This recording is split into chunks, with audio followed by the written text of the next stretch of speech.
gravando. Boa noite, então, cada um de vocês. Nós vamos dar sequência, então, à escola de evangelistas, né? E nós estamos falando a respeito dos 5 ministérios. Nós falamos primeiro a respeito do ministério profético. Estamos falando nas últimas aulas a respeito deste ministério e do chamado de evangelizar que Jesus deu. Mas tem um ministério específico, né? E nós queremos tratar um pouco mais desse assunto hoje. E nós vamos começar, então, este momento, agradecendo a Deus e pedindo que realmente Deus nos abençoe, né, com entendimento espiritual para compreendermos a vontade dele para as nossas vidas. Amém? Amém. Então, Deus, eu quero orar ao Senhor agradecido, porque o Senhor é o Deus de misericórdia, de graça, que tem cuidado de nós e nos permite mais uma vez estarmos reunidos aqui. Obrigado pela presença de cada um e obrigado também por aqueles que posteriormente poderão assistir e aprender com a tua palavra. E nós pedimos que o Senhor esteja movendo segundo a tua bondade e misericórdia, apesar das nossas limitações, fraquezas ou pecados. Nós pedimos e invocamos o nome de Jesus Cristo para que nós possamos realmente falar e ouvir conforme aquilo que o Senhor tem preparado para cada um de nós, compreendermos as verdades das Sagradas Escrituras e sermos moldados e direcionados para cumprir o ministério que o Senhor tem chamado cada um de nós. Assim, Deus, nós oramos, pedimos a tua bênção, desde já agradecemos ao Senhor, em nome de Jesus. Amém. Amém. Muito bem, eu quero então começar esta aula falando a respeito de alguns exemplos, né, que foram vividos na igreja. E eu quero convidar vocês a abrirem a Bíblia no livro dos Atos dos Apóstolos, no capítulo de número 8, tá? Então eu quero começar por este capítulo aqui, falando a respeito de algumas ações evangelísticas que aconteceram na história da igreja, descritas no livro de Atos. Como também na última aula que nós tivemos, nós estamos falando a respeito do ministério de Jesus, né, indo nas casas, alcançando pessoas específicas, né, que às vezes uma pessoa só, né, como ele foi lá com aquele endemoniado gadareno ali também, um que ele alcançou e depois ele propagou para 10 cidades, tá? Ou um Levi, né, o Mateus, né, que também se converteu, ou um Zaqueu, lá em Lucas 19, quer dizer, pessoas chaves que foram encontradas, né, por Jesus, né, que foram salvas, resgatadas, e aquilo repercutiu para que muitas pessoas também fossem alcançadas através das boas novas, né, ou da manifestação do poder de Deus, resgatando aquelas vidas, né, trazendo curas, libertação, tá? E agora, na sequência, como nós tínhamos mencionado, né, lá em Lucas 9, lá em Lucas 10, Jesus mandava os discípulos irem de 2 em 2, escolherem uma casa e ali pregarem o evangelho, curando os enfermos, expulsando os demônios e anunciando que o reino de Deus estava chegando sobre eles. Então, esses discípulos começaram a fazer isso, né, naquela ocasião, e depois, na sequência da história, com a igreja estabelecida, que está aqui no livro de Atos, então também esse processo continuou de alcançar multidões, tá?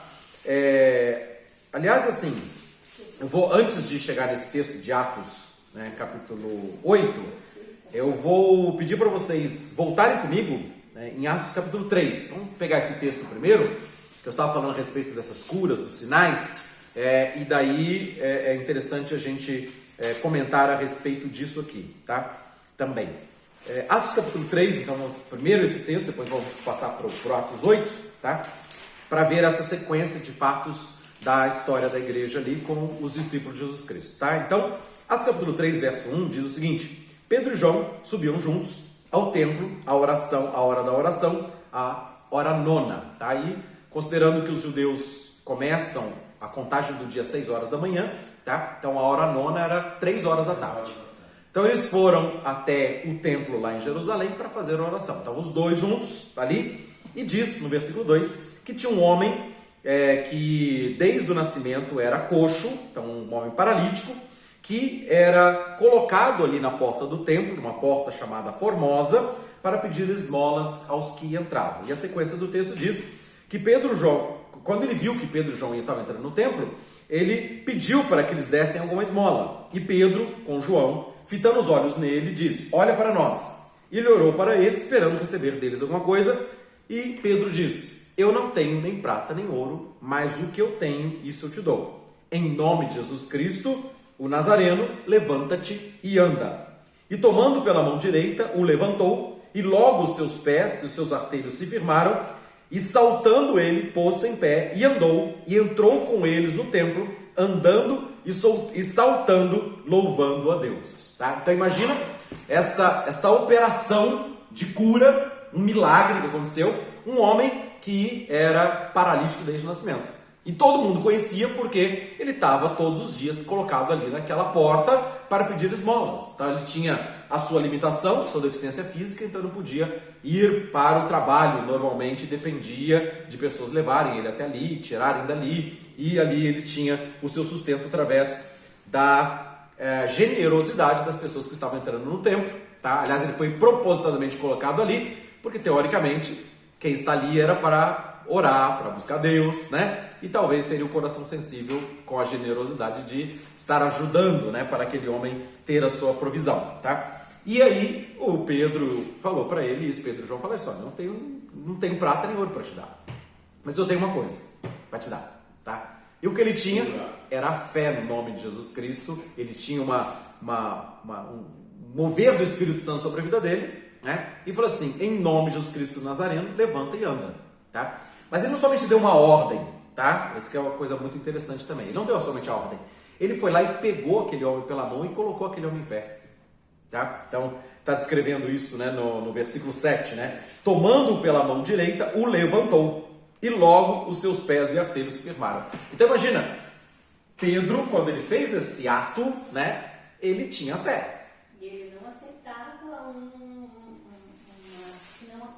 que não acontecesse. Porque ele só falou assim, ó, levanta e anda, né? Ou assim, ó, dependesse da fé, né? Ele foi lá e pegou o homem pela mão e colocou o homem em pé.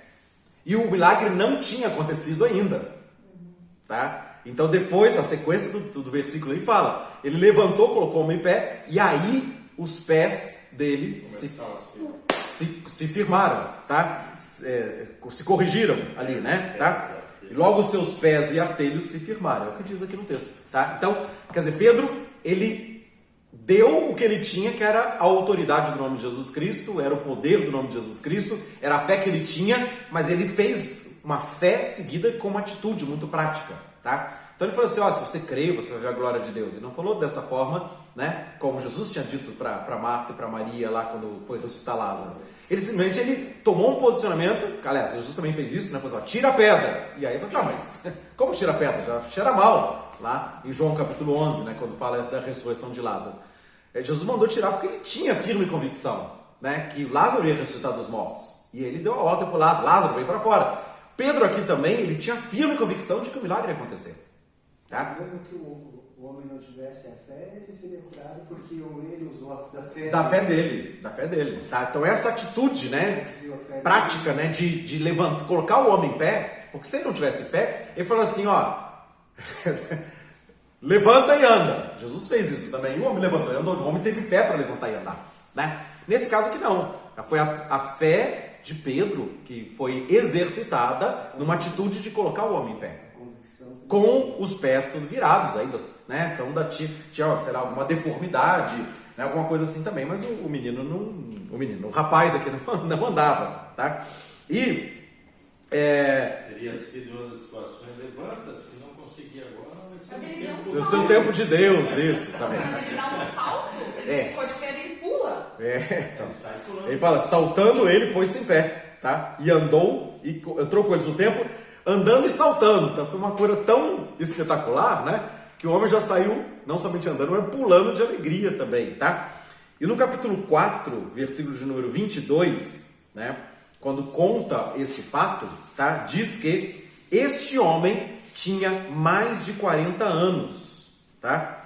Que recebeu esse milagre, tá? Então imagina, quer dizer, ele era desde nascença, tá? E colocado ali quantos anos naquela porta para pedir esmolas, tá? Então não era uma pessoa desconhecida, tá? Era uma pessoa que realmente todo mundo que entrava e saía naquele templo, e aliás, claro, os judeus tinham a prática, né, de ir nos horários de oração, né?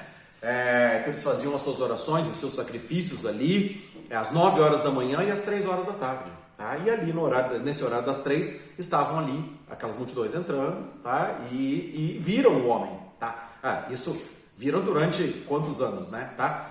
Ele foi colocado lá desde quando? Desde os 10, desde os 20 anos? Vamos supor, foi maior de idade, não podia trabalhar, não estava mais dependendo dos pais, aí ele foi esmolar, tá? Ou os pais morreram, aí ele já não tinha mais subsistência. Que idade foi? A gente não sabe, tá? Mas o fato é que o homem tinha mais de 40 anos, que está descrito aqui, Atos 4, 22. Então ele não era um desconhecido, tá? Ele estava ali visivelmente reconhecido por todas as pessoas, tá? E o texto, né, voltando em Atos 3, tá?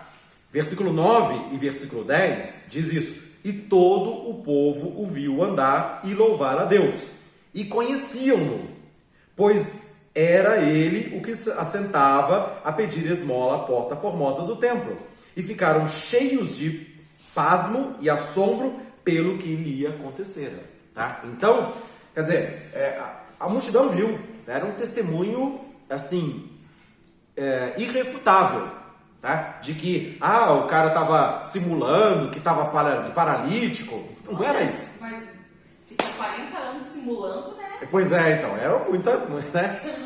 Não tinha assim, né? Foi um acordo, Pedro fez, né? Sabe que história, né? Finge que você está doente, você recebe a cura. Não era isso, tá? Porque o cara estava paralítico quase 40 anos, desde o nascimento dele, tá? E viram que era ele. Então houve uma testificação, as pessoas conheciam aquele homem, tá? Então, Atos 3, 9 e 10 fala a respeito disso, tá? E aí, o que aconteceu, tá? Na sequência do versículo 11 até o final do versículo, né, do 26, do capítulo 3, né? Tá? Pedro se levanta e vai explicar exatamente que o que aconteceu foi que houve uma grande multidão, né? Foi um grande milagre daquelas multidões que viram, né, que era um testemunho que Jesus era o nome de Jesus Cristo, que aquele homem foi curado, tá? Então, por exemplo, no versículo 16, Atos 3,16, diz: pela fé no nome de Jesus Cristo, fez o seu nome fortalecer a esse que vocês veem e conheceis. Sim, a fé que vem por meio de Jesus Cristo deu a esse, na presença de todos vós, a perfeita saúde, tá? E aí ele anuncia a Jesus desta forma, né? Dessa forma. Então, o que aconteceu, tá? É que, imagina, a repercussão no meio de todo aquele povo, tá? De ver um homem realmente curado milagrosamente, tá? Então, claro que isso aí repercutiu de maneira que muitas pessoas foram alcançadas, tá? Então é esse o ponto que eu estava trazendo aqui dessa forma, né? Que a operação, a ação evangelística, tá? Não é simplesmente uma mensagem nova. A gente viu isso desde quando Jesus começou, né, a pregar, tá? As pessoas reconheciam que Jesus pregava com autoridade. Mas muito mais do que só uma pregação bonita ou de autoridade, essa autoridade era demonstrada, tá? Que não era uma nova religião, não era uma nova doutrina, era a manifestação do poder de Deus, tá? Antes ele deu um sermãozinho neles, né? Deu. Você avisou que foi aquele lá que eles entregaram. Também isso. Esse detalhe eu não estou falando, né? Ele foi lá e confrontou, né? Ele confrontou que eles negaram Jesus e pediram para crucificar, tá? E você olha, esse Jesus que vocês negaram e crucificaram, o nome desse Jesus é que esse homem está curado, tá? Só um detalhezinho, tá? É isso mesmo, tá? E aí no versículo 19, por exemplo, tá? Atos 3,19, ele fala: arrependei-vos. Vocês crucificaram, vocês negaram o Cristo de Deus, tá? Arrependei-vos, para serem cancelados, arrependei-vos e convertei-vos, para que sejam cancelados os vossos pecados e venham, assim, tempos de refrigério pela presença do Senhor, e Deus envie a Jesus Cristo, que já vos foi pregado, e que convém que os céus recebam até que venha o tempo da restauração de todas as coisas, tá? Então, quer dizer, ele foi bem claro nessa forma, né? Tá? Vocês estão em pecado, vocês negaram o Cristo, mas vocês podem se arrepender, podem se converter, porque é no nome de Jesus Cristo que está esse homem curado agora. Vocês estão vendo que realmente o nome de Jesus Cristo tem poder, que este era o Cristo de Deus que vocês negaram, tá? Então, foi uma grande repercussão, tá? E no capítulo 4, olha só a repercussão que isso deu, tá?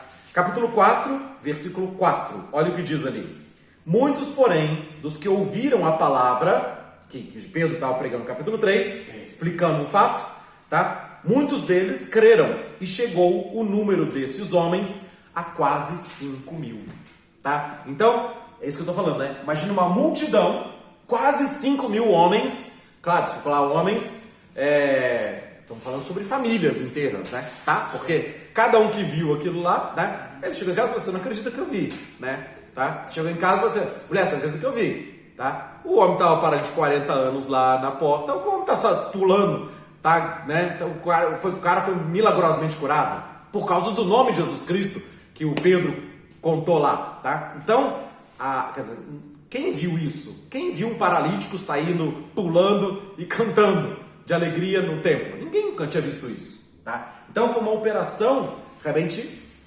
de repercussão, né? De 5 mil famílias sendo alcançadas, tá? Então foi uma coisa muito forte, muito grande mesmo dessa falta, tá? Até porque desses 5 mil, alguns desses 5 mil deram esmola para esse homem. Ah, com certeza, né? Ficaram, acho que não é possível ter 5 mil munheca, né? Fechada. Assim, deram uma ajuda, uma esmola, e daí ficaram, né, impactados com o cara que estava lá na porta. Eles passaram pelo cara e de repente viu o cara pulando ali na sua frente. Ou disseram, se foi uma primeira vez, seu farsante sem vergonha.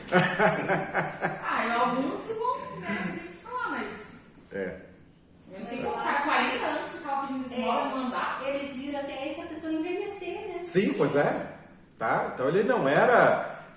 Viram, né? Não era né, desconhecido de nada. Viram o homem mendigando ali. Colocar o homem ali, né, pastor? E tirar ele dali. Também tinha. Então, ele ia dormir ali, ia ficar tudo ali. Sim, pois é. Tá? Ponte, Também tinha. O que fala no capítulo 3, né? Todos os dias punham ele à porta do templo. Imagina os caras que colocavam. Lá no versículo 2, né? Os caras que colocavam ele também ia ter ideia. Viemos buscar o homem no final da tarde, cadê o homem? Cadê o homem? O homem tá pulando lá dentro. Correndo, pulando, Também os parentes, né? Sim. Irmãos, Isso. Tá? Então também tem isso. família toda. Tá? Então é uma coisa muito forte. Tá? Então é isso que nós estamos falando. Eu vou falar, nós vamos na sequência aqui do texto, né? Vamos lá no Atos 8, então, que a gente tinha comentado. Tá? Tem vários temas aqui. O livro de Atos é muito rico, né? Ele é chamado dos Atos dos Apóstolos, né? Porque eles fizeram esse ato de curar um paralítico.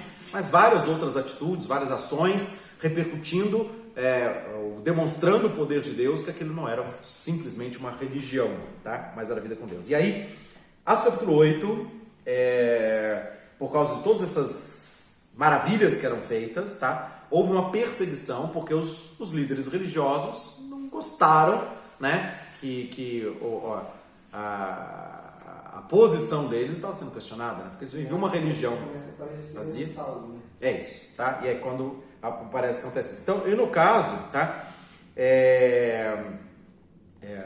O Saulo era o homem que era um fariseu, né? Que seguia a lei e mandava prender e matar os cristãos porque estavam criando uma nova doutrina, tá? E houve uma perseguição ali, né? Então, no caso, por exemplo, de Estevão, no capítulo 7, né? Ele foi confrontado ali, ele traz toda uma história, fala com os religiosos da época ali também, tá?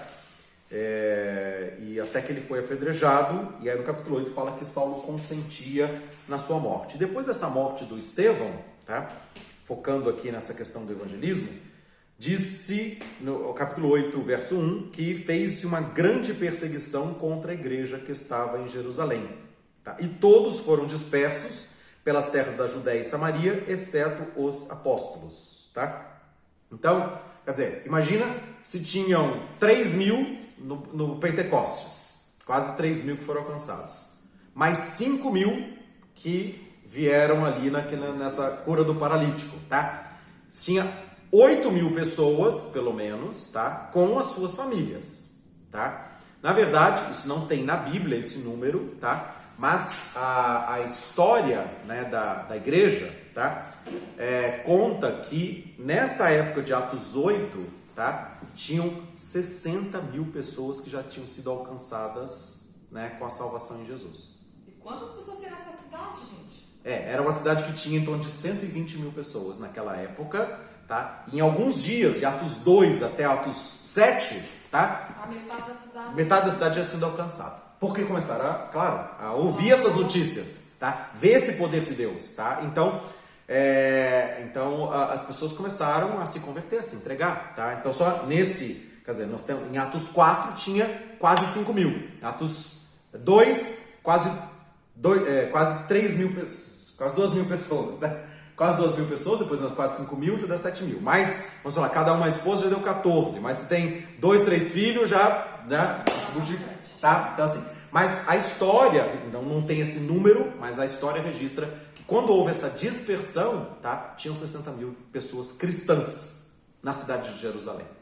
Tá? Porque eu penso assim, né, pastor, se tipo assim, se esse pessoal viu Jesus fazendo maravilhas, né? Podia não ter acreditado na hora, mas ficou balançado com aquilo. Daí vendo as coisas continuaram a acontecer no nome de Jesus que eles tinham apedrejado, acho que daí se entregaram mesmo. Perfeito, né? perfeito. É o que aconteceu, né? Mas Também. não acreditam na vinda de Jesus. Não acreditam, tá? Eu acho que não é todos, né? Muitos acreditam como um profeta, tá? Mas Como Elias, né? um profeta do povo ali também, mas não que seja o Messias, tá? Não que seja o Salvador dessa forma, tá? Por quê? Primeiro, aliás, essa perseguição aqui que aconteceu para Jesus, inclusive Jesus ter sido levado para Pilatos, né, que era o governador romano, né, do estado ali da Judéia. A preocupação dos judeus e dos religiosos não é só perder a postura de autoridade deles diante do povo, a postura religiosa, né, o reconhecimento religioso. Mas a preocupação deles é que se levantasse um Salvador, tá, que Roma, que eles estavam submetidos, que Roma viesse e destruísse tudo, tá? Como se tivesse assim uma insurreição, uma revolta armada, né, alguma coisa assim da nação se levantar, de ver uma multidão contra o governo romano. E claro, o governo romano era um império que estava destruindo tudo, né, que via passar pela frente. Então a amplitude do governo era muito grande. Então os religiosos, sabendo que Jesus era o Salvador, era o Messias, eles temeram mais essa situação de serem destruídos como nação, tá, do que acreditar que aquele Salvador podia trazer o resgate, tá? Porque antes disso, né, até no próprio texto de Atos, capítulo 4, fala a respeito desse assunto também, né, tá? Que se levantaram outros, né? Atos capítulo 5, desculpa, né, tá? Só para voltar lá nesse assunto, né, ele fala assim, olha, eles no Sinédrio, né, que era essa cúpula religiosa judaica, tá?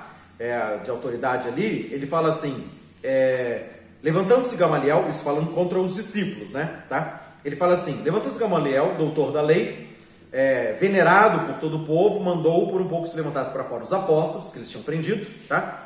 E ele diz para eles, no versículo 35, Atos 5:35, homens israelitas, acautelai-vos a respeito do que haveis de fazer a esses homens, porque antes desses dias se levantou Teudas, dizendo ser alguém, e a este se ajuntou um número de uns 400 homens, e foi morto, e todos que lhe deram ouvidos foram dispersos e reduzidos a nada. Depois desse se levantou Judas, o galileu, nos dias do alistamento, e levou muito povo após si, mas também esse pereceu, e todos os que lhe deram ouvidos foram dispersos. Então, quer dizer, está falando esses dois nomes, quer dizer, foram levantados homens que queriam fazer uma revolta, né, uma independência, né, da opressão que eles estavam sofrendo do governo romano, tá? Só que é isso, né? Levantou um rebelde ali, mataram o cara, todo mundo se dispersou, tá? Então, ele está falando isso aqui. Agora ele fala dessa forma. E eu digo o seguinte, dai de mão a esses homens, deixai-os, porque se este conselho ou esta obra é de homens, ela se desfará. Mas se é de Deus, não podereis desfazê-la, para que não aconteça seres também achados lutando contra Deus. Tá? Então, quer dizer, diante dos milagres, né, esse Gamaliel, ele foi o discipulador, o professor do Saulo. Tá? Então ele não era um homem qualquer também. Ele era um homem que era bastante reconhecido como autoridade religiosa. Tá? E ele começou a perceber, né, e por isso que ele faz essa colocação, que o Judas, né, que ele fala ali, ou Teudas, né, esses dois homens que ele menciona no versículos 36 e 37, Eram homens que se revoltaram, que se levantaram, que ajuntaram pessoas como seguidoras, tá? Mas foram mortos. Jesus também morreu, como Judas e Teudas, tá? Só que ele falou assim, só que Judas e Teudas não fizeram nenhum sinal, não fizeram nenhum milagre, não tinham esse poder de Deus, tá? Ele reconheceu que o Jesus que estava ali, né, que tinha morrido ali, tá? Não somente ele tinha operado os milagres, mas também os discípulos estavam fazendo. Então cuidado com esses homens que vocês vão fazer com eles, tá? Porque todos se dispersaram. Jesus morreu, esses homens discípulos de Jesus agora estão mais fortes e operando sinais. Tem um sobrenatural de Deus nessa história, tá? Então esse Gamaliel reconheceu isso, tá? E aí ele recomendou ao Sinédrio, que era, vamos dizer assim, o conselho, né? A autoridade religiosa da nação, tá? Assim, então cuidado que vocês vão fazer com esses homens, porque se eles são de Deus, não é uma coisa humana, vocês vão estar lutando contra Deus. Eu fico imaginando o drama desse pessoal, quando assim são lideranças religiosas, né? Deveriam ter algum entendimento com relação a Deus, tanto que colocaram, né, em dúvida, cuidado, não façam isso conosco. Mas eles, comunado com o meio político, vamos dizer assim, né? Porque eles trabalhavam um pelo outro ali, né? Eles eram conselheiros, os religiosos eram conselheiros de reis, tudo isso, e não podiam ir contra a vontade dos reis, porque a cabeça dos reis era mais demoníaca, vamos dizer assim, né? São dois extremos. O drama desse pessoal, né? Mais ou menos, e as coisas, né? Mais ou menos como é hoje. Como é que eu vou crer em quê? Como é que eu vou agora? Isso é verdade? Não é? Nossa, em cima de uma corda bamba. O pessoal de Deus sofreu os monteiros. A pressão dele também, né? Pressão. Minha chefe e o marido dela são judeus, eles não acreditam em Jesus. Não acreditam em Jesus, tá? Não, eles não comemoram nada, nascimento, Natal, Páscoa, eles não comemoram. Então todas essas manifestações, né, de Jesus, e o povo creu, quer dizer, imagina, as multidões que Jesus levou, tá, que iam atrás de Jesus por todo lugar, e viram os poderes de Deus, viram as manifestações, né, tá? Depois aqui, imagina, 3.000 pessoas, né, tá, que foram alcançadas ali, tá? Depois, tá? Quase 3.000 pessoas em Atos 2, né? Eu falei 2.000, 3.000 pessoas, depois mais 5.000, tá? Então, era muita gente que começou a ser alcançada e rápido também, tá? E aí, qual era o risco daquilo virar uma revolta armada, né?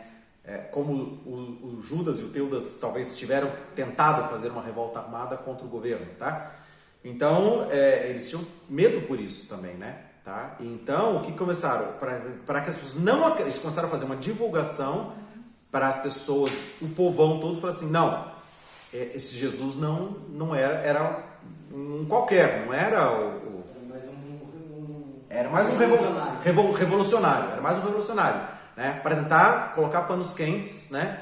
Então, começou a divulgar para as multidões que as pessoas não seguissem Jesus, né? Para não ter essa revolta, né? Dessa forma. Então tinha um interesse político, tinha interesses religiosos, tinha interesses econômicos, tem uma série de situações aí que estão envolvidas ali, né? Tá? Mas aí, então, para a multidão do povo de Israel, é isso, né? Foi passada uma divulgação de que roubaram o corpo, tá? Por isso que até depois que Jesus morreu, eles falaram assim, ó, foram lá para Pilatos, ele falou que 3 dias depois ele ia ressuscitar, então coloca a guarda lá, né? No sepulcro, né? Lacra lá o sepulcro, coloca guardas, porque senão eles vão roubar o corpo, dizer que ele ressuscitou e vai ficar pior a história, né? Tá? Então tinha todas umas... É que Jesus ele era muito polêmico, né? Porque que nem lá aquela história lá dos 2.000 porcos. Pensa, o dono do porco, ele foi procurar justiça, foi procurar dos governos, olha, acabou com o meu cantor. Sem nenhum porquinho. Isso. Pra fazer ação de Não, todo mundo fica, nossa, mas ó, bem, tá bem. Mas é isso que o pastor está tentando ensinar para vocês, porque o tipo de evangelização dele, ele ia no improvável. Não é isso, pastor, que você está tentando passar? Isso, né? Tipo, o que acontece? Ele foi lá e curou o cara lá que estava, vamos citar um exemplo, o cara que estava lá no poço de Bethesda. Pô, aquele cara ele estava lá há muito tempo. O que acontece? Curou, vai se espalhar por uma multidão. Sim, pois é. Então não, ele era o cara que fazia o improvável para que se aquilo fosse divulgado. Ele não ia lá curar ela, que já era da parte dele, porque ela não ia dar divulgação. Então, mas dá a impressão assim que ele fazia. Esse camarada dos porcos, o cara era endemoniado e destruía tudo. Quer dizer, juntou-se a fama do cara que era endemoniado de tudo e juntou aos porcos. Veja. É isso que eu falei, né? O alcance daquele homem, um homem ali, claro, né? Foram. Você foi assim. Porque Jesus passava e ele causava e ele continuava o caminho dele e daí tudo aquele fervo ficava mais, porque aquilo ainda continuava ali. Sim. Né? Fez isso, fez aquilo. E daí ele já ia procurar uma outra pessoa de uma outra cidade e assim. Mas a multidão acompanhava muitos sim. Porque cria no poder e muitos porque tava ótimo indo atrás disso. Se tivesse alguma coisinha já estava ali, já era curado. Muitos iam para ter alimento, porque eles, né, Jesus fez milagre de a multiplicação dos pães. Mais uma vez. Eles iam, que não tinha nada para multiplicar, para dar para tanta gente. Então as pessoas às vezes iam o que eu estou trazendo hoje é exatamente assim, que a obra de Jesus Cristo não parou. Né? De Judas e Teudas, os homens seguidores se dispersaram. Tá? E de Jesus, o que Gamaliel percebeu é que a coisa estava crescendo muito mais. Tá? Muito mais gente sendo alcançada, mesmo com a morte do mártir, tá? O movimento não se dispersou, cresceu mais. E a repercussão. E aí ele falou assim: então, se isso for de Deus, né? Não for só uma coisa natural como Judas e Teudas, que eram homens comuns, homens revolucionários, homens que não eram nacionalistas, eram homens que não se conformavam do povo estar escravizado, subjugado pelo Império Romano, tá? Mas que foram mortos e acabou tudo. Tá? Esse homem não. O homem foi morto, Jesus foi morto e a coisa continuava crescendo. Tá? Então a Gamaliel falou assim: cuidado com esses homens, o que vocês vão fazer com eles? Né? Porque se eles forem de Deus, claro, eles acreditavam que sim, né? Não é possível naquele tempo, senão ele não ia falar isso, né? Tá? Mas se esses homens forem de Deus, vocês vão estar lutando contra Deus. Tá? E aí então eles resolveram, vocês vão só açoitar e vamos soltar esses apóstolos de Jesus, né? Enfim, tá? E aí que vem essa perseguição. Estevão era um homem que era muito usado, tá? Aí Estevão também foi perseguido, foi morto, apedrejado, tá?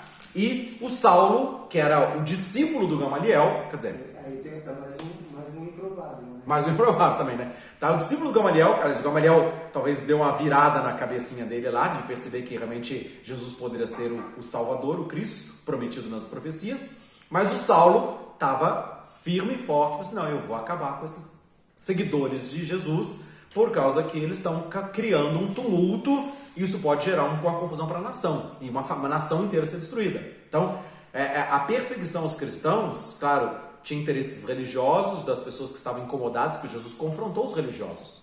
Né? Falou: vocês são um sepulcro caiado de banco, vocês colocam uma lei que vocês nem obedecem, tá? Vocês querem colocar para vocês usufruírem, não de vocês serem realmente homens transcendentes. Então Jesus foi muito crítico, muito severo com aqueles religiosos naquela ocasião. Mas tinha pessoas que como é o caso do Nicodemos, né? Como é o caso do Jairo, que a gente falou na outra semana, né? Tá? O Jairo, que era o chefe da sinagoga, foi lá e falou assim: minha filha está quase morrendo, por favor, vai me salvar minha filha. E ele foi para lá, né? Tá? Foi resgatar a filha do Jairo e a menina ressuscitou. Tá? Então, agora, havia um confronto religioso também dessa forma, porque religioso, político, uma série de situações aqui também, né? Tá? Mas Saulo ficou naquele foco, né? Ele falou assim: não, eu sou israelita, né? Ele era um jovem, né? Ousado, conhecedor das escrituras. Ela foi ensinado aos pés de Gamaliel, ele conta isso.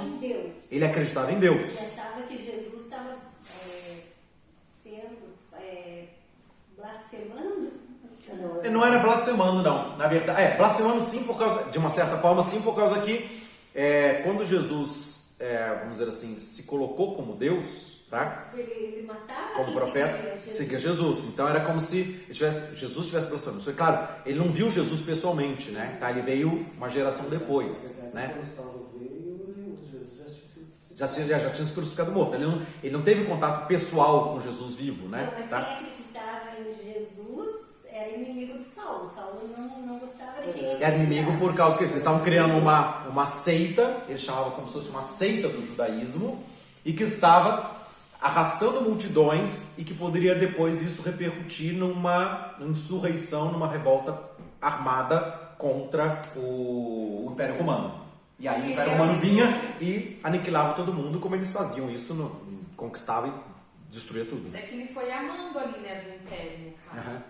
Né, pra matar, pra destruir, porque além de ele não concordar, ele achava com o reinado tal do próprio lá, o pessoal que cuidava de tudo lá, que era mentira mesmo. Então por isso que eles perseguiam. O Saulo entra com uma situação por causa que ele era um cidadão romano. Tá? Então, ele era judeu, mas ele tinha, por direito de nascimento, então talvez o pai dele fosse romano, tá? E a mãe judia. Tá? Então, alguma coisa semelhante a isso. Então, ele tinha um direito de cidadania por nascimento, tá? Ao mesmo tempo que ele era religioso. Então, ele tinha dois motivos. Né? Primeiro, ele estava matando os que estavam contra o império dele, né? Porque ele era cidadão romano, e contra o Deus dele, porque aqueles cristãos estavam, vamos dizer assim, seguindo um falso Cristo, como se fosse isso. Na cabeça dele era. Na cabeça dele era isso aí, tá? E ele, então, por isso que ele perseguiu, e ele foi um dos responsáveis pela morte de Estevão, e matava também outros cristãos. Então, por isso que ele matava, ele nem tinha consciência pesada, porque não ele tinha. Em nome de Sim, Deus. Porque ele matava por uma ideia que ele achava que era correta. Eu vou salvar minha nação. E salvar a nação, né? tanto politicamente, como estava fazendo uma coisa tipo, Deus, eu estou defendendo o meu Deus. Isso, exatamente. Minha religião, Isso, tá? minha crença. É o tipo os fanáticos de hoje em dia, né? Tá. Então é isso. E aí, então, o que eu estava focando aqui, né? Agora vamos entrar aqui no rumo aqui, né? Também. E diz no capítulo 8, verso 1, que todos foram dispersos, exceto os apóstolos, tá? Quer dizer, quem ficou cristão naquela cidade? 11 homens. Daqueles 5 mil? Daqueles 60 mil. Tá? Porque a perseguição foi tão grande que as pessoas ficaram com medo. Então diz no versículo isso: todos foram dispersos pelas terras da Judéia e Samaria, exceto os apóstolos. Tá? Então ficaram 11. Tá? Que eram 12, né? O Judas traiu, né? Sim. Ficaram 11. Ficaram só os 11 de cristãos naquela cidade. O resto todo mundo, por causa dessa perseguição. Quer dizer, imagina o tamanho da perseguição para que seja, vai que não seja 60, vai que seja 3 mil mais 5 mil, 8 mil famílias, tá? Foge da cidade com medo de serem mortos, tá? É muita gente. E é uma Mas as mortes não eram umas mortes simples, não. Não, pois é. Por isso mesmo, porque eles queriam amedrontar o povo. Então, Sim. vamos supor, tenho meu marido e meu filho. Meu marido dizendo, eu vou lá ver Jesus. Não, senhor, você viu o que aconteceu com o vizinho? Isso mesmo. Colocaram na cruz. Exatamente, é isso aí. É isso aí. É bem isso. Eu comentando, né, pastor, que passou na Record, nos outros lugares, que era alguma coisa de Saulo, acho. Saulo, tá? Que dele conta que as pessoas serviam de tocha viva para iluminar a cidade. Tem esse filme, tem um filme bem interessante que ela está falando, que é Paulo, Apóstolo de Cristo, tá? Que conta essa história, tá? E é Paulo já velho contando o que aconteceu. Assistiram, né? Então, é bem essa realidade aqui. Ele está na prisão, né? Ele conta da prisão. Na prisão, o que ele fez, a mortandade, tal.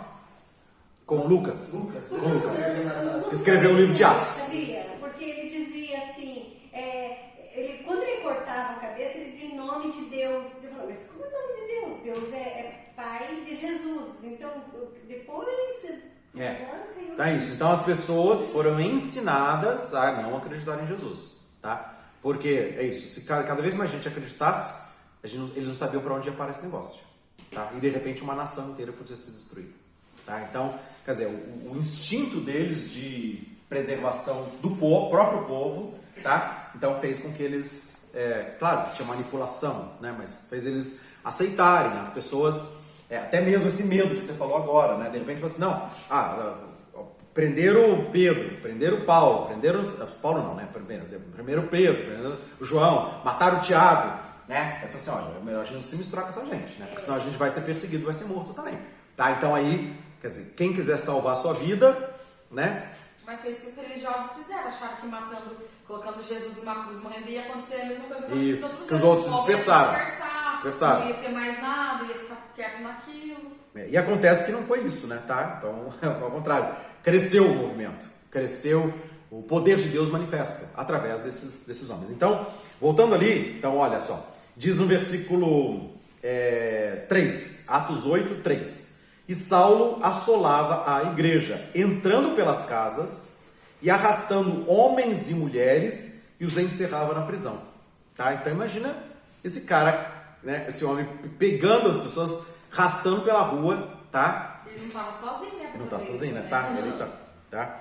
Mas os que andavam dispersos iam por toda parte anunciando a palavra, tá? E aí entra a história do Filipe, tá? Esse é o foco aqui que eu queria dizer para vocês, que o Filipe vamos dizer assim, o primeiro evangelista, tá? Que foi reconhecido, né? Com esse ministério de evangelista, tá? Claro que a gente está vendo aqui, como eu citei, Pedro, ele curou um um paralítico na porta do templo, 5.000 pessoas se converteram, 5.000 famílias se converteram, tá? Mas esse Filipe começou a fazer um ministério de evangelismo, tá? Quer dizer, ele foi disperso, ele estava lá, tá? Quem que era esse Filipe? Ele não era um dos apóstolos, né? Os apóstolos ficaram lá em Jerusalém, tá? Ele era um diácono, tá? Que foi eleito diácono para servir a igreja, tá?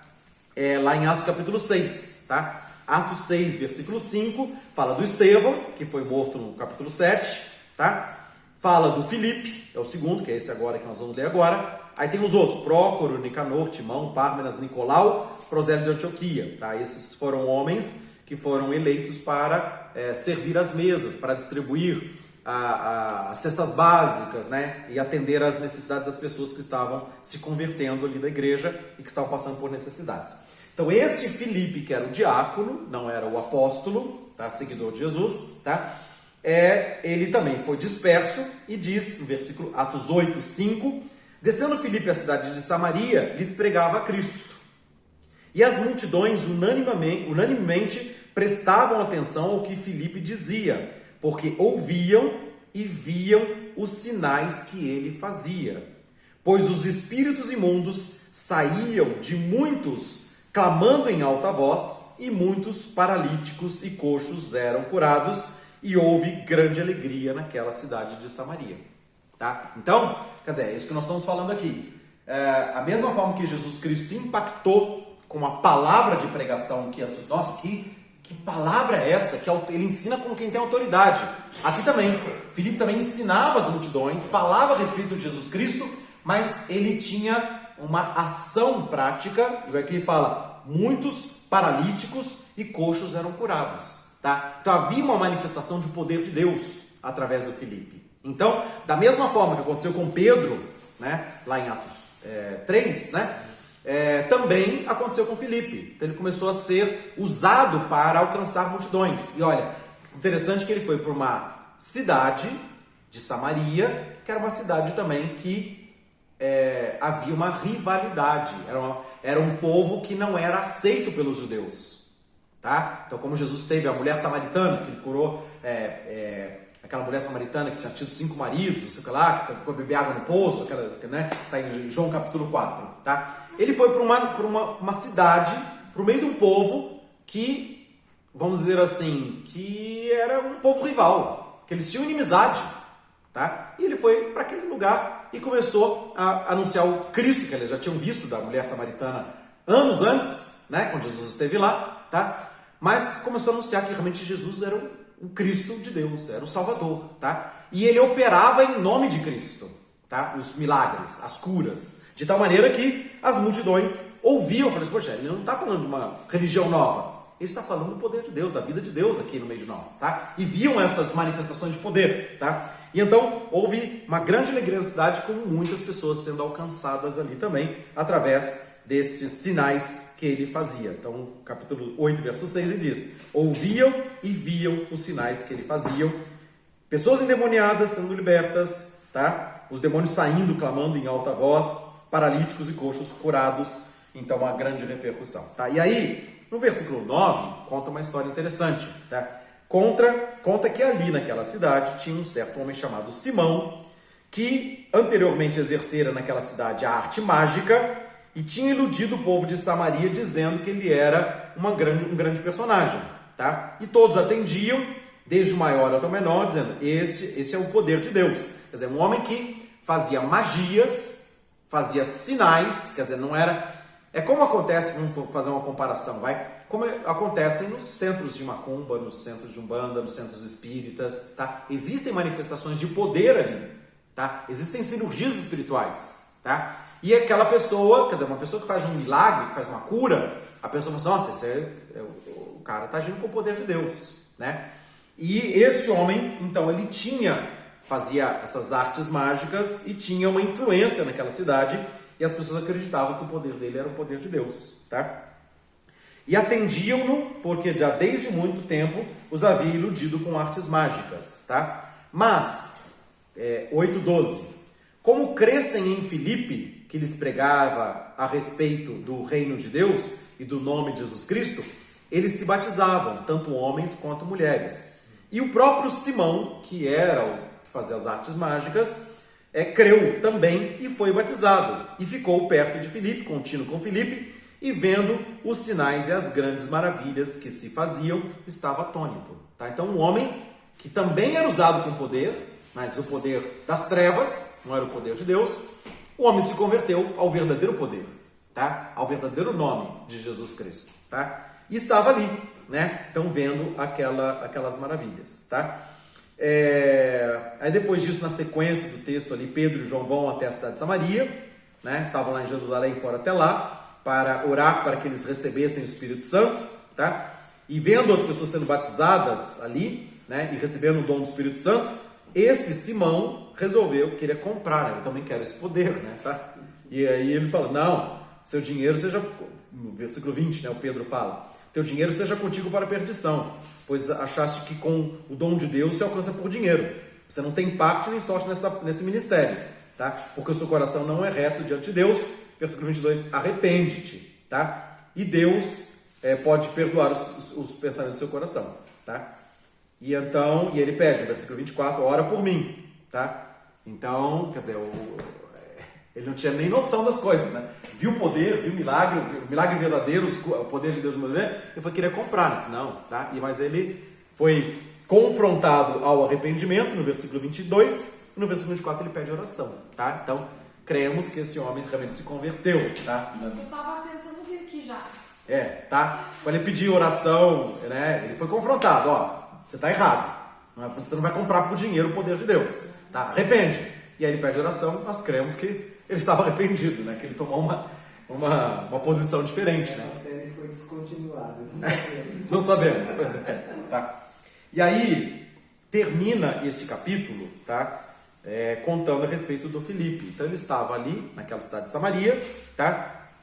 Aí no versículo 25, tendo eles, pois, testificado e falado a palavra do Senhor, voltaram para Jerusalém, Pedro e João, né? Voltaram para Jerusalém, e em muitas aldeias dos samaritanos anunciaram o evangelho. Quer dizer, então eles no caminho de volta, né? Eles foram parando nas cidades e falando a respeito de Jesus também, tá? 26. E o anjo do Senhor falou a Filipe, dizendo, levanta-te e vai para o lado do sul, o caminho que desce para Jerusalém, de Jerusalém para Gaza, que está deserta. Quer dizer, aí ele recebe um recado do anjo de Deus ali, para ele ir para um lugar deserto. Fazer o quê, né? Tá? Com tanta gente atrás dele lá, vendo os sinais, né? E ele levantou-se e foi, e eis que um homem etíope, eunuco, mordomo da rainha Candace, rainha dos etíopes, que era superintendente de todos os seus tesouros, tinha ido a Jerusalém para adorar. Regressava e assentado estava lendo o profeta Isaías. E disse o Espírito Santo a Filipe, chega-te e ajunta-te a esse carro. E correndo Filipe, ouviu que ele lia o profeta Isaías e disse, entendes tu o que lês? E ele disse, como poderei entender se alguém não me ensinar? E rogou a Filipe que subisse e com ele se assentasse. E o lugar da escritura que ele lia era esse, foi levado como ovelha para o matadouro, e como está mudo o cordeiro diante dos que o tosquia, não abriu sua boca, na sua humilhação foi tirado do seu julgamento, e da sua linhagem quem dela cogitou, porque a sua vida é tirada da terra. Esse é o texto de Isaías 53. Então o homem estava olhando, lendo esse texto, tá? E respondendo o eunuco a Filipe disse: de quem se diz esse profeta? Fala de si mesmo ou de algum outro? Então Filipe, abrindo a sua boca, começou nesta escritura, nessa passagem, e anunciou a Jesus. E indo eles a caminho, chegaram a um pé de água, de alguma água, e disse ao eunuco: eis aqui a água que me impede eu ser batizado. E Filipe: é lícito você ser batizado se você crer de todo o coração. E respondendo o eunuco disse: creio que Jesus Cristo é o Filho de Deus. Mandou parar o carro, desceram ambos à água, Filipe com o eunuco, e Filipe batizou o eunuco. Saíram da água, e o Espírito do Senhor arrebatou Filipe, e não viu mais o eunuco, e jubiloso continuou o seu caminho, e Filipe se achou em Azoto. Indo, passando, anunciava o evangelho em todas as cidades, até que chegou na cidade de Cesareia. Bom, então, conta essa história aqui, tá? Que é isso que eu queria mencionar mais uma vez para vocês, tá? A gente vê o Filipe com multidões ali no estado de Samaria, né? Vendo os milagres de Deus e se convertendo, tá? Pastor, então Filipe era o quê? Ele era um evangelista? Ele era um evangelista.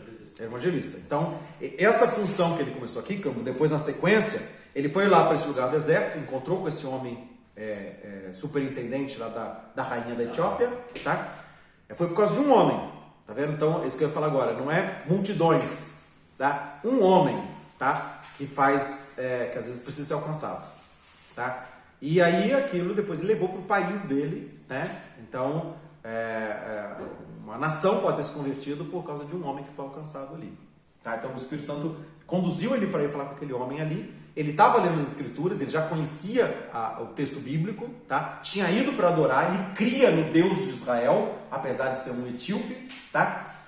Ia adorar lá em Jerusalém, só que ele teve um entendimento de que o fim daquela lei era Jesus, né? Tá? Então a fé que ele estava tendo era para ser encaminhada por Jesus, né? Então ele leu essas escrituras, o Filipe explicou que está falando a respeito de Jesus, da morte de Jesus Cristo ali, que ele foi levado como ovelha para o matadouro, tá? E a partir daquele texto ele falou de outros textos e aquele homem tomou uma decisão, e ele falou, né? Ele fez a confissão: Jesus, eu creio que Jesus Cristo é o Filho de Deus, no versículo 37, e pediu para ser batizado, tá? Para exatamente começar uma vida nova, tá? Com Deus ali também, tá? E aí foi batizado, tá? E o Espírito Santo fez um sumiço lá com o Filipe, tá? Ele foi arrebatado. Mas não permanente. Não, ele foi arrebatado de ser transportado, né? Fez um traslado. Eu já pedi muitas vezes para Deus fazer isso. Seria bom, né? Para ir de um lugar para outro, mas eu não tenho fé ainda para isso, não tive fé suficiente. Tem umas brincadeiras agora no TikTok, mestre dos magos, né? Pessoal, eu sou mestre dos magos, eles fazem assim, a pessoa some. É quase parecido com isso aqui. Mas aí ele foi para outro lugar, tá? Nessa cidade aí de Azoto, tá? E depois, em todas as cidades, diz no versículo 40, tá? Até chegar na cidade de Cesareia. Então, ele era um homem, esse é o primeiro homem, vamos dizer assim, reconhecido com esse ministério evangelista, tá? No sentido de que ele tinha um foco, né? De anunciar a Jesus, tá? Manifestar o poder de Deus e alcançar. Podia ser uma pessoa ou alcançar multidões. Mas ele era bem poderoso, né, pastor? Mas era esse poder. Não. Era esse poder do nome de Jesus Cristo que ele professava. No nome de Jesus, mas o poder vinha através dele. Isso. Porque ele curava, ele até se transportar assim. Isso, tá? Era uma manifestação de grande poder de Deus também, né, tá? Assim como eu falei, imagina um paralítico desde 40 anos, mais de 40 anos, ser curado instantaneamente, tá? Mas aí então, isso que ele tinha com Deus. Mas ainda Pedro e aquele outro ainda estavam ali do lado de Jesus, mas o Felipe não, né? Pastor, eu tenho O uma Felipe não. dúvida só que ele Diga. fala aqui. Como ele estava lendo o Evangelho de Isaías? Como era? Um livro também? Era um livro. Eles tinham rolos, né? Tá? Então, tem uma história antes disso ali, né? Tá? Que na época de Salomão, lá atrás, tá? Teve uma situação que Salomão foi visitado pela rainha de Sabá, tá? Então conta isso lá no texto, né? de Crônicas, né? E daí ela ficou maravilhada com a sabedoria de Salomão, tá? E ela teria levado rolos da escritura. Ela creu em Deus, né? Vendo toda a sabedoria de Salomão. Até tem umas histórias dos rabinos, né? Que ela teve até um filho com Salomão, tá? Mas isso é uma outra história, né? Tá? Mas de qualquer forma ela creu em Deus, né? E o filho dela também creu em Deus, né? E começou a propagar a religião judaica dentro da Etiópia, né? E tem judeus etíopes lá também, até hoje tem judeus etíopes. É bem específico, né? A rainha dos etíopes. E como que o cara trabalhava dentro do palácio, cuidava do tesouro da rainha ali, porque ali eles tinham, cada um seguia um deus, né? Sim, por exemplo, isso. uma religião. E ele estava lendo o... E foi até Jerusalém para adorar a Deus em Jerusalém, tá? Quer dizer, então tinha uma fé no Deus de Israel, tá? Mas isso aí viria, segundo a história rabínica, viria desde a época lá de Salomão, tá? Que já tinha uma linhagem, né, de pessoas que acreditavam no Deus de Israel, apesar de estarem num outro país, né, tá? E aqui também, o próprio superintendente, mas já não era um homem qualquer, né? Sim. Era um superintendente dos tesouros da rainha, né? E até para ter Tinha acesso a fé. esse rolo, se for um rolo mesmo, é porque tinha que ser alguém que a rainha confiasse de entregar aquilo para ele, né? Tá, então é isso, né? Então tinha uma fé. E até hoje tem os judeus etíopes ali também, que tem textos, esses rolos, né, das escrituras escritas também. Oi? Etíopes. Oi? Porque eles sofrem tanto agora, né? Tem muita seca, muita fome. Seca, fome, Tem uma situação bem... o continente africano como um todo, né? Quando fala da Etiópia na Bíblia, não parece ser um país assim miserável. Não, eles já foram poderosos. Fala rainhas. Já foram poderosos, tá? Mas, enfim. Tá? Mas eles têm até hoje isso, nessa meio de rainhas. Mas é um país bem judiado, O povo, mas tem os que tem muita Porque riqueza. ele não tinha mais um rolinho, né? Era um rolo único que eles escreviam, né? E ficava guardado em algum lugar. Então, ele deve ter pedido para Sim, ele tinha acesso a pegar as escrituras sagradas, né? Também. Tá? E esses rolinhos se perderam? Será que esse programa ainda existe? Procura agora. Não, tem. Africano. Tem. Eles têm os rolos, os escritos. Pergaminhos que eles Tem, chamavam. tá? Manuscrito. Inclusive também foram vários achados, né, desses aqui, dessa época aqui, né? Ou de de épocas anteriores também. Tem um chamado os manuscritos do Mar Morto, tá? Então tinha na região do Mar Morto, no redor ali, tinham cavernas, tá? Que eles guardavam em vasos de barro, né, para conservar o pergaminho, né? E guardavam em cavernas, né? Então eles faziam várias cópias, né? Não somente eles difundiam nas sinagogas em toda a nação, né? Mas também tem esses pergaminhos do Mar Morto, tá? As cavernas de Qumran, que chama, né? E ali tem esses pergaminhos, foram achados esses pergaminhos. Inclusive muitos deles, quando eles acharam, fizeram essa descoberta, inclusive testificaram que a Bíblia era original, que era escrita, tá? Por causa que eles acharam pergaminhos lá de 700 anos antes de Cristo, tá? Com o texto de Isaías escrito igual está na Bíblia, sabe assim também, né? Tá? Então, e aí foram cópias que foram achadas autenticando o que já estava escrito, tá? A veracidade dos escritos, né? Que não foi inventado depois, que já tinha cópias, então eram de coisas antigas mesmo também, né? Com datas assim também, tá? Datando, né, os pergaminhos, etc e tal, tá? Então, então eles tinham espalhado isso dessa forma também, tá? E aí, então, vamos lá, Atos 9. Deixa eu ver só que oração, porque esse negócio... 9:30. Então, vamos lá.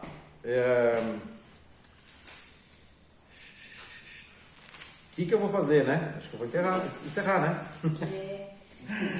E vamos continuar depois, tá? Dessa forma, né? Tá? Em Atos 9 vem essa conversão de Saulo. Saulo que estava perseguindo, de repente ele tem um encontro com Jesus no meio do caminho, tá? Ele começa a pregar e depois vem outras manifestações, tá? De curas, de milagres, tá? Autenticando a palavra que estava sendo pregada, tá? Bom, então eu vou encerrar assim mesmo, né? Senão a gente a história continua, né? A história é longa ali também, tá? Mas o foco, né, que eu queria trazer para vocês, né, nesta noite, nesta aula, é isso.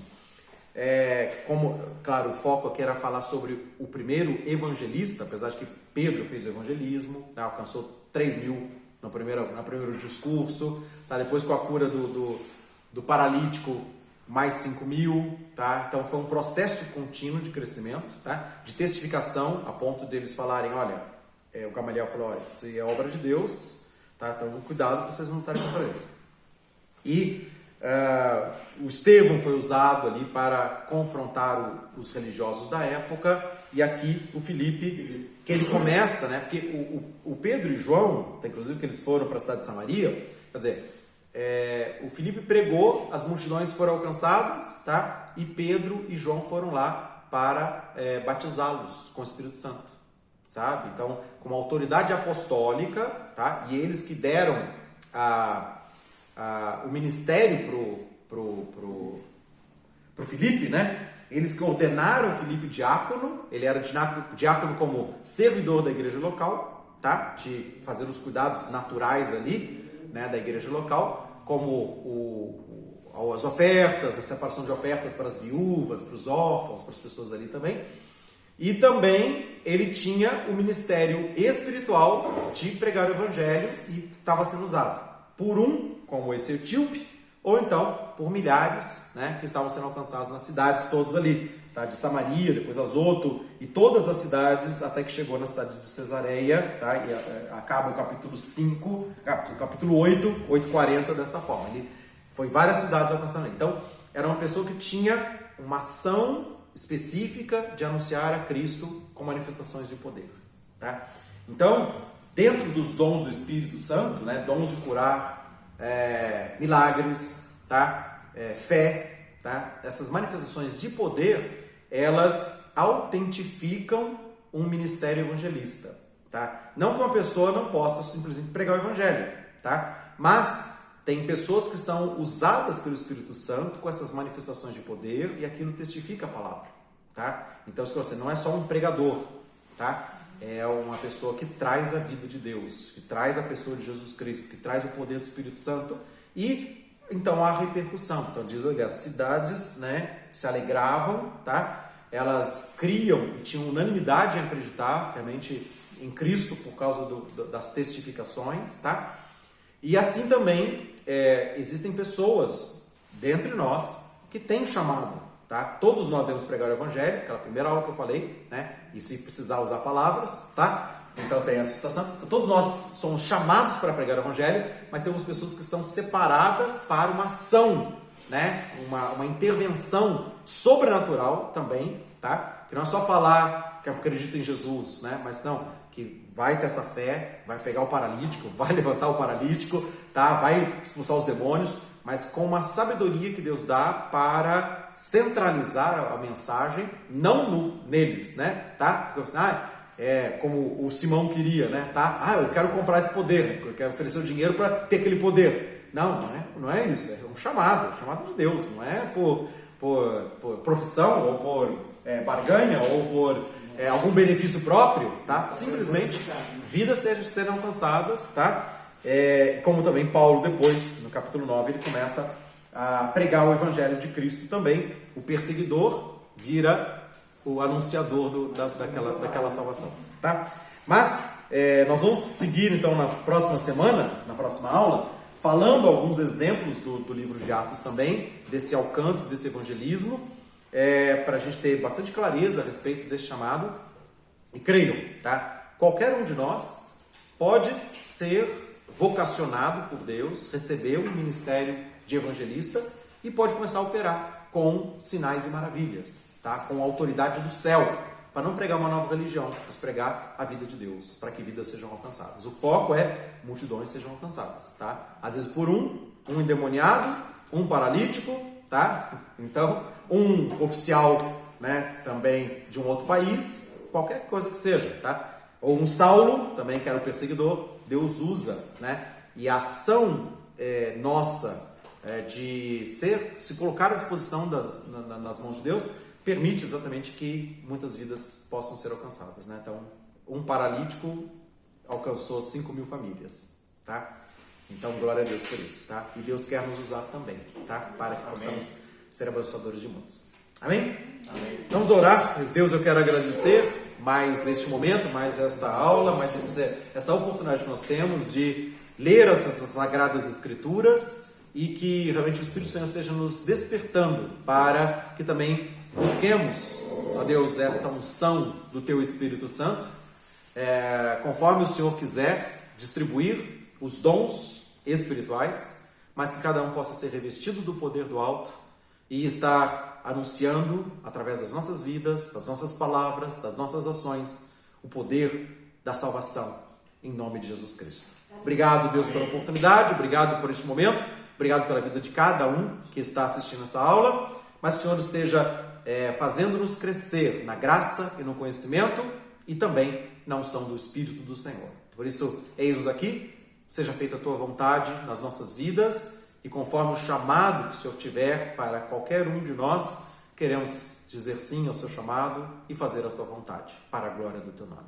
Por isso, eis-nos aqui para fazer a Tua vontade e para a glória do Teu nome. Assim eu oro e agradeço, em nome de Jesus Cristo. Amém.